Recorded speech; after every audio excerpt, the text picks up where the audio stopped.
दोस्तों, साल 2025 का दूसरा चंद्र ग्रहण 7 सितंबर दिन रविवार को लगने वाला है। यह चंद्र ग्रहण भारत में साफ साफ रूप से देखा जा सकेगा, लेकिन भारत में यह कितने बजे लगेगा और इसका सूतक का समय क्या होगा, साथ ही यह चंद्र ग्रहण कब समाप्त होगा, सारी जानकारी आज के इस वीडियो में मैं आप सभी को बताने वाला हूं। साथ ही आज के इस वीडियो में मैं आप सभी को बताऊंगा कि चंद्र ग्रहण के दौरान आपको क्या करना है और क्या नहीं करना है, और इसके साथ ही मैं आपको बताऊंगा कि चंद्र ग्रहण के समय गर्भवती महिलाओं को कौन कौन सी सावधानियां जरूर बरतनी है, क्योंकि इस दौरान नकारात्मक शक्तियां अपने पूर्ण प्रभाव पर होती हैं। तो इस दौरान गर्भवती महिलाओं को क्या करना है और क्या नहीं करना है, साथ ही उन्हें कौन से ऐसे उपाय जरूर करने होंगे ताकि उनका होने वाला जो शिशु है उस पर चंद्र ग्रहण का दुष्प्रभाव एकदम सुरक्षित रहे। तो दोस्तों इस वीडियो के माध्यम से आप सभी लोगों को साल 2025 के दूसरे और महाचंद्र ग्रहण की संपूर्ण जानकारी मिलेगी, इसीलिए इस वीडियो को लास्ट तक जरूर देखिएगा। साथ ही इस वीडियो को देखने के बाद में आप ज्यादा से ज्यादा अपने पड़ोसी और रिश्तेदारों के साथ इस वीडियो को शेयर करना भी बिल्कुल मत भूलिएगा। साथ ही चंद्र ग्रहण की इस वीडियो को लाइक करके चैनल प्राचीन जानकारी को सब्सक्राइब जरूर कीजिएगा, ताकि आने वाली हर एक वीडियो सबसे पहले आपको संपूर्ण जानकारी के रूप में मिल सके। तो दोस्तों, साल 2025 में कुल 4 ग्रहण हैं,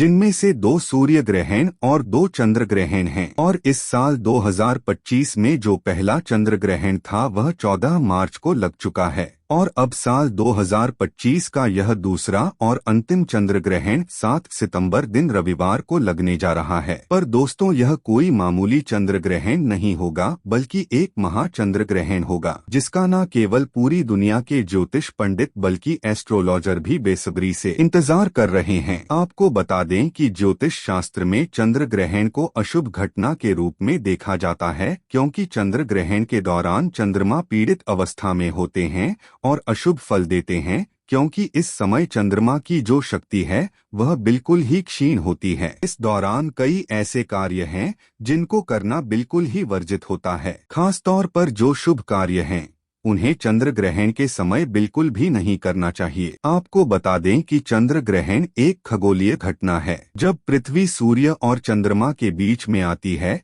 तब इसे ही चंद्र ग्रहण कहा जाता है। आपको बता दें कि साल 2025 में 7 सितंबर को लगने वाला यह चंद्र ग्रहण एक पूर्ण चंद्र ग्रहण होगा। इसमें पृथ्वी चंद्रमा को पूरी तरीके से ढक लेगी, और 7 सितंबर का लगने वाला यह चंद्र ग्रहण भाद्रपद मास के शुक्ल पक्ष की पूर्णिमा तिथि को लगेगा। चलिए अब जान लेते हैं कि 7 सितंबर को लगने वाला यह चंद्र ग्रहण कहाँ पर दिखाई देगा। यह चंद्र ग्रहण भारत के हर शहर से साफ साफ देखा जा सकेगा, और भारत के साथ साथ यह चंद्र ग्रहण संपूर्ण एशिया, ऑस्ट्रेलिया, यूरोप, न्यूजीलैंड, पश्चिम और उत्तरी अमेरिका, दक्षिणी अमेरिका और अफ्रीका के पूर्वी क्षेत्रों में दिखाई देगा। और अब बात कर लेते हैं इस चंद्र ग्रहण के समय की। दोस्तों, भारतीय समय के अनुसार इस चंद्र ग्रहण की शुरुआत 7 सितंबर 2025 की रात 9:58 पर हो जाएगी, और इस चंद्र ग्रहण की समाप्ति मध्य रात्रि उपरांत यानी कि देर रात 1:26 पर होगी। इस चंद्र ग्रहण की कुल अवधि लगभग 3 घंटे 28 तक रहेगी। बात कर लें इस चंद्र ग्रहण के सूतक काल की, तो देखिए, जब सूर्य ग्रहण लगता है तो उसका जो सूतक काल होता है वह 12 घंटे पहले से मान्य होता है, लेकिन चंद्र ग्रहण में सूतक काल 9 घंटे पहले से ही मान्य होता है। और क्योंकि यह चंद्र ग्रहण भारत में दिख रहा है, इसलिए भारत में भी इस चंद्र ग्रहण का सूतक काल बिल्कुल ही मान्य होगा। इस बात का आप थोड़ा सा ध्यान रखिएगा। बात कर ले सूतक काल के समय की, तो आपको बता दूं कि इस चंद्र ग्रहण का सूतक काल की शुरुआत 7 सितंबर 2025 की दोपहर 12:19 पर हो जाएगा, और सूतक काल की समाप्ति ग्रहण के साथ ही 7 सितंबर 2025 की मध्य रात्रि उपरांत यानी कि देर रात 1:36 पर होगी। इसलिए दोस्तों इस बात का खास रूप से ध्यान रखिएगा कि भारत में सूतक काल और ग्रहण के सारे नियम मान्य होंगे। भारत में रहने वाले लोगों को इस चंद्र ग्रहण के समय विशेष रूप से सावधानी बरतनी होगी। खासकर गर्भवती महिलाओं को इस समय विशेष सावधानी बरतने की आवश्यकता होती है, क्योंकि ग्रहण का सीधा प्रभाव गर्भ में पल रहे शिशु पर पड़ता है। इसलिए चंद्र ग्रहण के समय गर्भवती महिलाओं को चांद की रोशनी में नहीं जाना चाहिए और अपने गर्भ पर ग्रहण की छाया तो बिल्कुल ही नहीं पड़ने देनी चाहिए। साथ ही चंद्र ग्रहण के समय गर्भवती महिलाओं को ज्यादा से ज्यादा भगवान का ध्यान, मंत्र जाप आदि करते रहना चाहिए या किसी धार्मिक पुस्तक का पाठ करना चाहिए। गर्भवती महिलाओं को नुकीली और धारदार चीजों का प्रयोग इस समय सूतक काल और ग्रहण के दौरान बिल्कुल भी करना वर्जित माना जाता है। गर्भवती को ग्रहण में गलती से भी देखना नहीं चाहिए। दोस्तों ग्रहण के समय गर्भवती महिलाओं को किसी भी बात की टेंशन नहीं लेनी चाहिए और इस दौरान गर्भवती महिला को झुककर भी कोई भी काम नहीं करना चाहिए। इस समय सुई धागे का इस्तेमाल ना करें और ना ही बुनाई करें। ऐसा माना जाता है कि ग्रहण के समय प्रेग्नेंट महिला को धातु से निर्मित चीजों का प्रयोग भी नहीं करना चाहिए और ना ही उन्हें इस समय शरीर में धारण करना चाहिए। संभव हो तो ग्रहण खत्म होने के बाद गर्भवती महिला को स्नान अवश्य ही करना चाहिए और ग्रहण के दौरान अपने पेट पर गेरू का लेप अवश्य ही करके रखना चाहिए। अगर आप बीमार हैं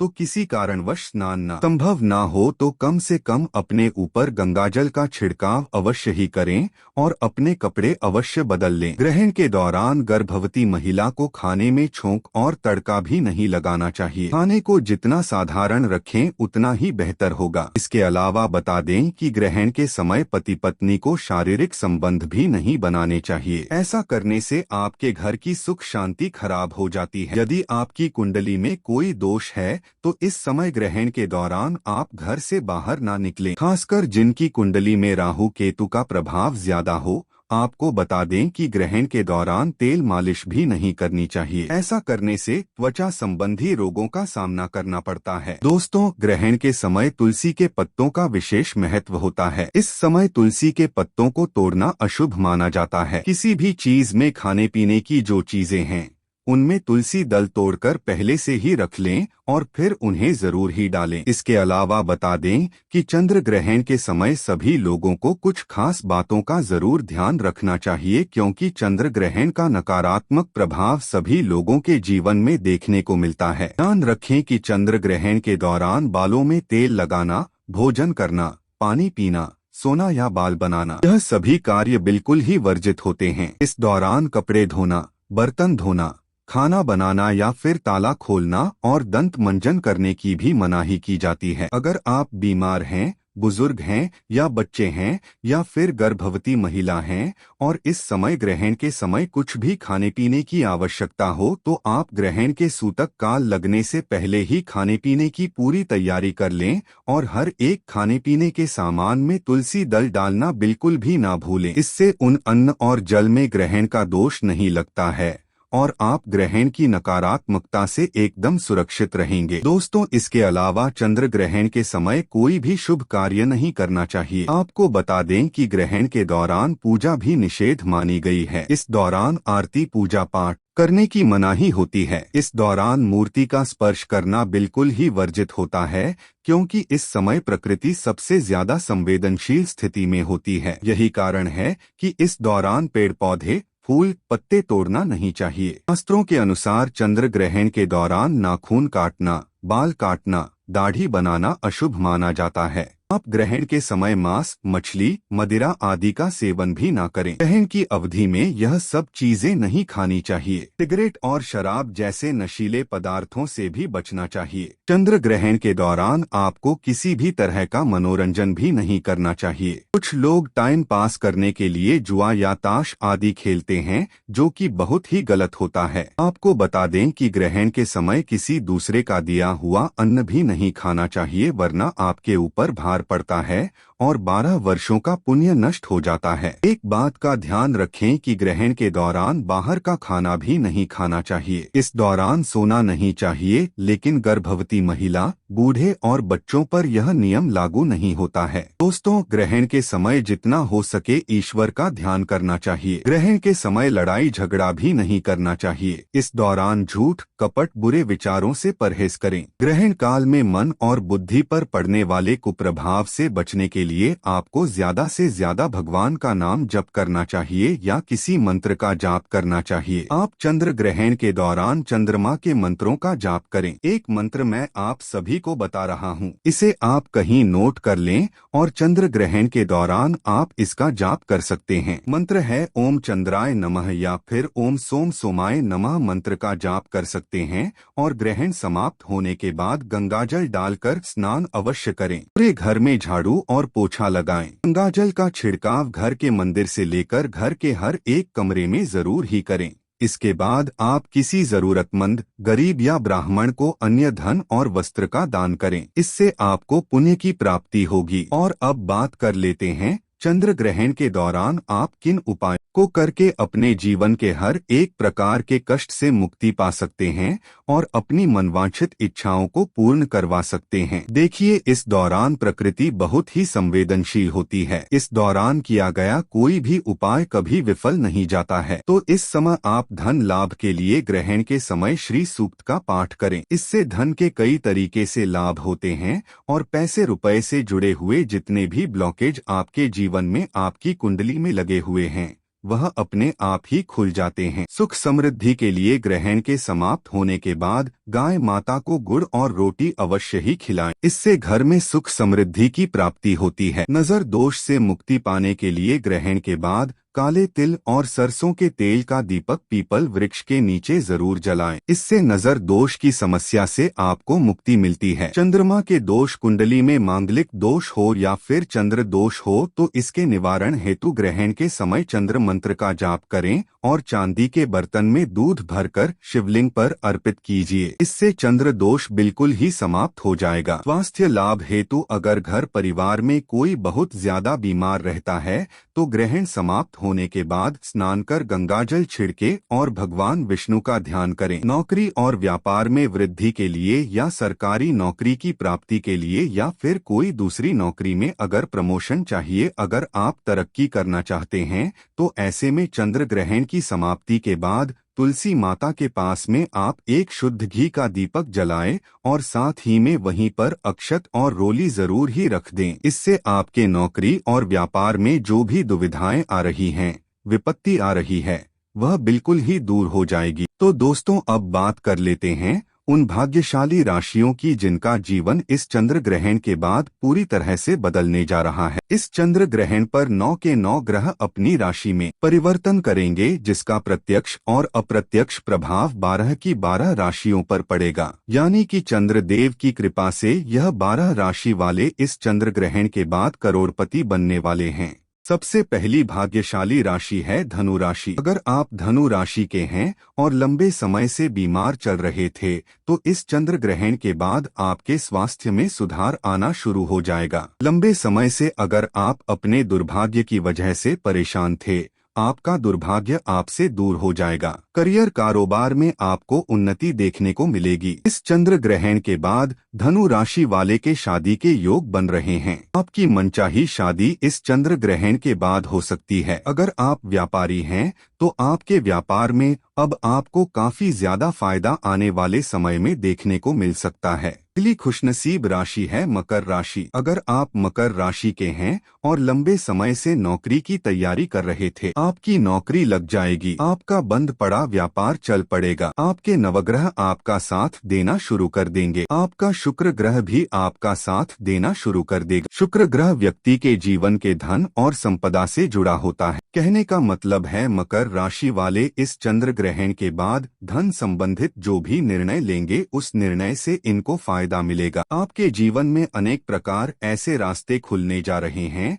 जहां से आपको धन की प्राप्ति होगी और आप अपना कहीं भी धन का निवेश करेंगे, उस निवेश से आपको फायदा होगा। आने वाला समय इस चंद्र ग्रहण के बाद आपके लिए काफी ज्यादा कल्याणकारी और शुभ साबित होने वाला है। अगली खुशनसीब रहती है मेष राशि। अगर आप मेष राशि के हैं और लंबे समय से नौकरी की तैयारी कर रहे थे तो आपकी नौकरी लग जाएगी। अगर आप नौकरी कर रहे थे तो आपका प्रमोशन हो जाएगा। प्रॉपर्टी और वाहन खरीदने के आपके योग बन रहे हैं। अगर आप विद्यार्थी हैं तो यह साल काफी अच्छा आपके लिए साबित होने वाला है। मेष राशि वाले लंबे समय से कई सारी दुविधाओं में फंसे हुए थे, लेकिन अब आपकी हर दुविधा अपने आप धीरे धीरे खत्म होना शुरू हो जाएगी। चंद्र देव की कृपा से आपकी कुंडली में चंद्र ग्रह की स्थिति अच्छी होने की वजह से आपके जीवन में काफी अच्छा समय आने वाला है। अब आने वाले समय में आपको अनेक प्रकार की सफलताएं प्राप्त हो सकती हैं। अगली खुशनसीब राशि है कन्या राशि। अगर आप कन्या राशि के हैं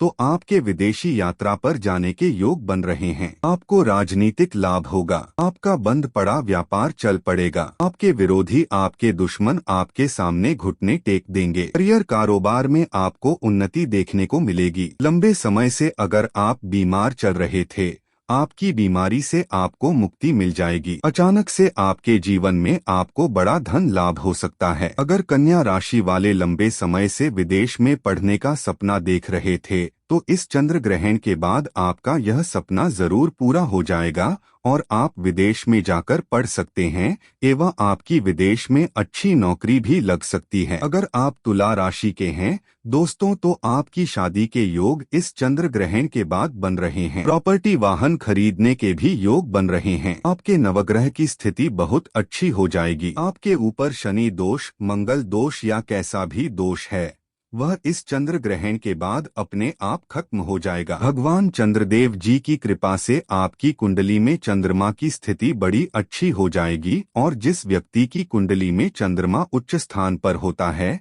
उस व्यक्ति को जीवन में अनेक प्रकार की सफलताएं और उन्नति। आज हम बात करने वाले हैं तुला राशि वालों के आने वाले समय के बारे में। दोस्तों, ज्योतिष के अनुसार तुला राशि के जातकों के जीवन में कुछ बड़े बदलाव दिखाई दे रहे हैं। यह समय आपके लिए कई अवसर लेकर आ सकता है। खासकर आर्थिक स्थिति को लेकर आने वाला समय बेहद शुभ माना जा रहा है। आप लंबे समय से जिस धन लाभ का इंतजार कर रहे थे उसकी संभावना अब बनती नजर आ रही है। अचानक से धन की प्राप्ति होगी और आपके पास जो धन आएगा उसमें निरंतर वृद्धि भी होगी। यह केवल पैसों तक सीमित नहीं रहेगा बल्कि आपके मान सम्मान और प्रतिष्ठा में भी इजाफा होगा। इन कामों में अब तक रुकावटें आ रही थीं, वे धीरे धीरे दूर होंगी। परिवार में भी सुख शांति का माहौल रहेगा। आपकी मेहनत रंग लाएगी और समाज में आपकी पहचान और भी मजबूत होगी। कारोबार करने वाले जातकों के लिए यह समय बेहद लाभकारी साबित हो सकता है। अचानक कोई बड़ा ऑर्डर या नया काम आपके हाथ लग सकता है। वहीं नौकरी पेशा लोगों के लिए प्रमोशन या वेतन वृद्धि जैसी खुशखबरी मिल सकती है। सबसे महत्वपूर्ण बात यह है